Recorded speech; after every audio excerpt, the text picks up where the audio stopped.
কদরের রাতে দোয়া করলে ওই দোয়া আল্লাহ ফিরায় না। লাইলাতুল কদর খায়রুম মিন আলফি শাহর। আম্মা জান আয়েশাকে আল্লাহর হাবিব শিখাই দিলেন, আয়েশা কদরের রাত যদি পাও এই দোয়াটা করো, আল্লাহুম্মা ইন্নাকা আফুউন তুহিব্বুল, পারেন না এটা আপনারা? মুখস্থ করেন নাই?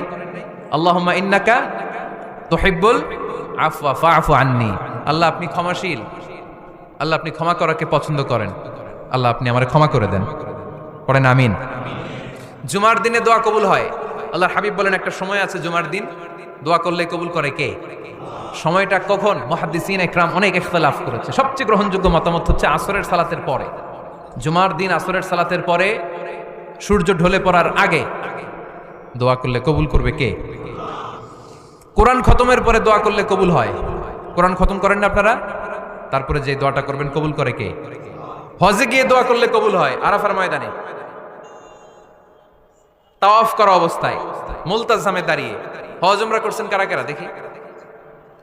মাশাআল্লাহ, হাত নামান। যারা করে নাই আল্লাহ তাদেরকেও যাওয়ার তৌফিক দিও। একটা জায়গা আছে হাজরে আসওয়াদের কর্নার, তার ডানে কাবা ঘরের দরজা। এই দরজা আর হাজরে আসওয়াদ পাহাড়ের মাঝখানে কাবা ঘরের যে জায়গাটারে আরবিতে বলে মুলতাজাম।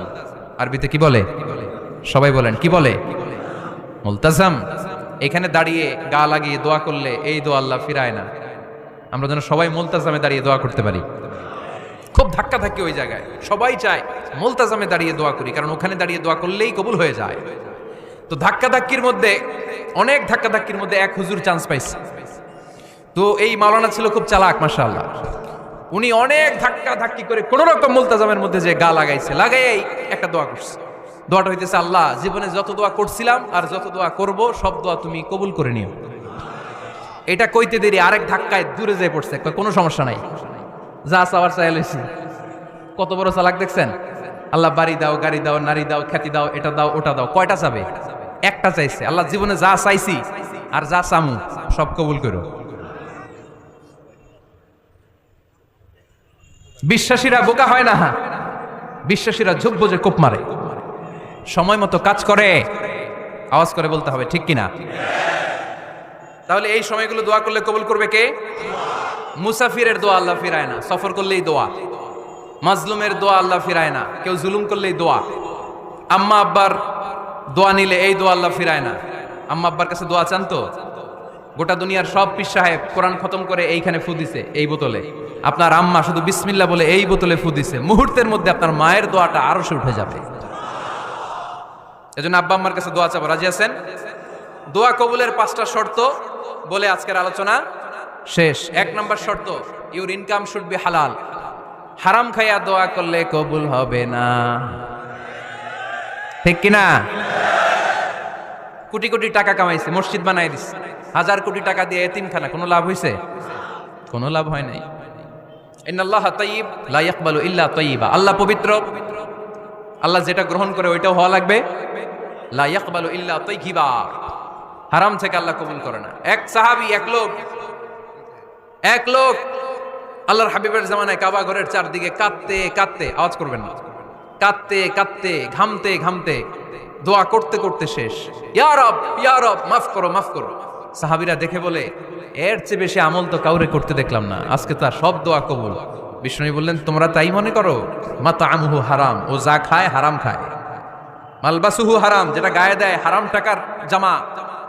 মাশরাবুহু হারাম, ও যে শরাব খায় এটা হারাম। আন্না ইউস্তাজাবু লাহু, আল্লাহর কি ঠেকা পড়ছে তার দোয়া কবুল করার? ঠিক কি না? হালাল থেকে সামান্য দান করলে আল্লাহ কবুল করে। হালাল যারা খায় তারা মুস্তাজাবুদ দাওয়া। এই যে বাজারের কুলিওয়ালা, ঠেলাওয়ালা, দিনমজুর, আমার রিকশাওয়ালা ভাইয়েরা, মুস্তাজাবুদ দাওয়া। রিকশাওয়ালার কাছে দোয়া চান, ও মুস্তাজাবুদ দাওয়া।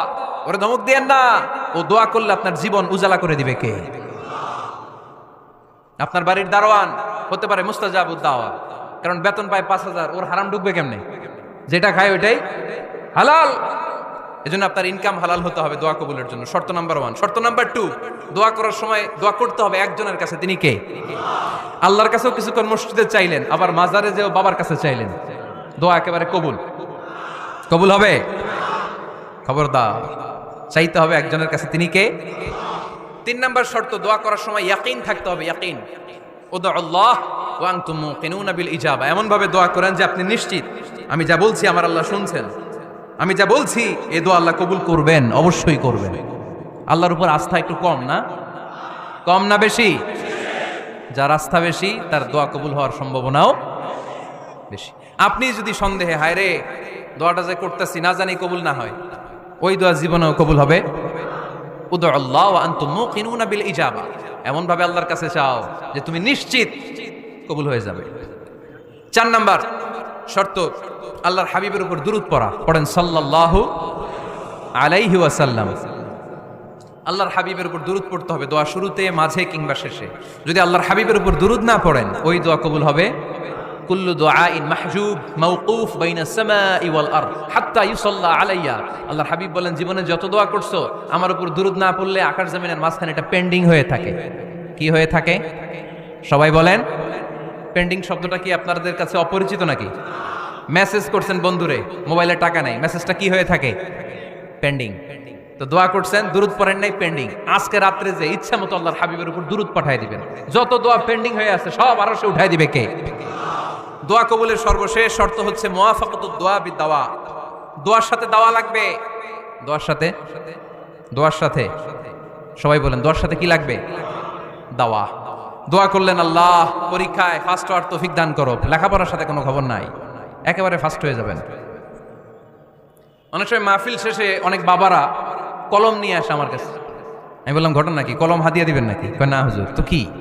বলে এটা পড়ায় দেন। পড়ায় দেবো মানে? আমার ছেলের পরীক্ষা, আপনার এই ফু দেওয়া কলম দিয়ে পরীক্ষা দিলে গোল্ডেন এ প্লাস, আমি কই পড়াশোনা না করলে ডবল জিরো। ঠিক কিনা? আগে পড়াশোনা করতে হবে, তারপর দোয়া চাইলে ওই দোয়ায় কাজ হবে। ঠিক কিনা? এটাই ইসলাম। অসুস্থ আপনি যদি শুধু দোয়া চান সুস্থ হবেন? চিকিৎসা করা সুন্নাহ। যেই রোগ হয়েছে ওই রোগের চিকিৎসা নেওয়া কি সুন্নাহ। আল্লাহর হাবিব অসুস্থ হলে চিকিৎসা নিতেন। হাতে একবার বিচ্ছু কামড় দিল আল্লাহর হাবিবের আঙ্গুলে, তিনি রেগে গেলেন, ব্যথা পেলেন, আর বিচ্ছুরে বললেন আরে বিচ্ছু মানুষও চিনোস না, নবীও চিনোস না, কোথায় কামড় দিতে হবে এটাও জানোস না। কিন্তু কামড় যখন দিয়ে ফেলছে বিশ্বনবী ব্যথা পাচ্ছেন। বিশ্বনবী সূরা ইখলাস পড়ে ফাতিহা পড়ে ফু দিতে লাগলেন, আর আম্মাজান আয়েশাকে বললেন লবণের পানি গরম দিয়ে ঢালতে থাকো। আম্মাজান আয়েশা লবণের পানি আনলেন। লবণের গরম পানির ভেতরে সোডিয়াম ক্লোরাইড আছে, ন্যাচারাল পেইন কিলার, ব্যথা নাশ করে। আম্মাজান আয়েশা গড়গড় করে লবণের পানি ঢালতে লাগলেন, আল্লাহর হাবিব কোরআন পড়ে ফু দিতে লাগলেন। পানি ঢালা শেষ, গড়গড় করে লবণের পানি ঢালা শেষ, বিশ্বনবীর দোয়া পড়া শেষ, এর মধ্যে আঙ্গুলের ব্যথাও শেষ। কারণ দুইটার সমন্বয় হয়েছে, দোয়াও আছে দাওয়াও